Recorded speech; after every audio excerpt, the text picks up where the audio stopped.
तुम्हाला ही अस्सल कोल्हापुरी चवीची कांदा लसूण मसाला चटणी बनवायची आहे तर आज आपण पाहणार आहोत 9 किलो मिरचीच्या प्रमाणामध्ये कांदा लसूण मसाला चटणी कशी बनवायची, त्यासाठी काय काय साहित्य आणि ते किती प्रमाणात घ्यायचे ते पाहूया।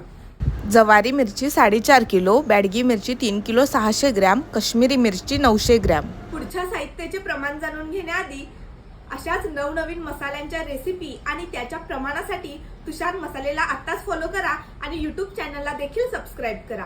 धणे 2.25 किलो, खोबरे 2.25 किलो, तीळ 1 किलो 125 ग्रॅम, जिरे 1 किलो 125 ग्रॅम, मोहरी 450 ग्रॅम, हळकुंड 225 ग्रॅम, बडीशेप 225 ग्रॅम, मेथी 225 ग्रॅम, काळी मिरी 80 ग्रॅम, खसखस 80 ग्रॅम, बदाम फूल 80 ग्रॅम, दालचिनी 80 ग्रॅम, लवंगा 80 ग्रॅम, शहाजिरे 80 ग्रॅम, रामपत्रे 80 ग्रॅम, जायपत्रे 80 ग्रॅम, दगडफूल 80 ग्रॅम, मसाला वेलची 80 ग्रॅम, नाकेशर 40 ग्रॅम, त्रिफळ 40 ग्रॅम, खडा हिंग 80 ग्रॅम, जायफळ 80 ग्रॅम, हिरवी वेलची 80 ग्रॅम, तमालपत्रे 80 ग्रॅम, मीठ 4.5 किलो, तेल 2 किलो 225 ग्रॅम, आले 1 किलो, लसूण 2.25 किलो, कांदे 4.5 किलो, कोथिंबीर पेंडी 5।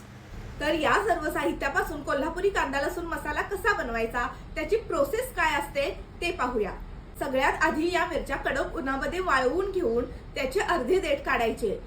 खडा मसाला खमंग भाजून घ्यायचा आणि प्रत्येक खडा मसाला हा सेपरेटच भाजायचा आणि कांदा चिरून तो तेलामध्ये भाजून घ्यायचा।